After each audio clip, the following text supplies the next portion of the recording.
দোকান থেকে গুড় বাদাম না কিনে বাড়িতেও এইভাবে খুব সহজে গুড় বাদামের রেসিপি বানিয়ে দেখতে পারেন। নমস্কার, আমি রুমি। আপনাদের সবাইকে আবারও একটা দারুণ স্বাদের রেসিপিতে স্বাগত। প্রথমে এখানে আমি 250 গ্রামের মতন ভাজা চীনাবাদাম নিয়েছি। চীনাবাদামগুলোকে হাত দিয়ে এইভাবে একটু ভেঙে নিতে হবে, মানে হাফ করে নিতে হবে। যেহেতু চীনাবাদামগুলো গোটা ছিল, হাফ করে ভেঙে নিলাম। এবার আমি কড়াই নিয়েছি, কড়াইয়ের মধ্যে 1 চামচের মতন ঘি দিয়ে ভালো করে ঘিটা ছড়িয়ে নিলাম। আর দিয়ে দিলাম 1 বাটির মতন গুড়ের পাউডার। আপনারা চাইলে লিকুইড গুড়ও দিতে পারেন বা যে কোনো ধরনের গুড় নিতে পারেন।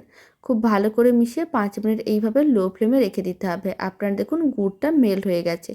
এবার আরও 4-5 মিনিট এইভাবে নাড়াচাড়া করে মিশ্রণটাকে ঘন করতে হবে।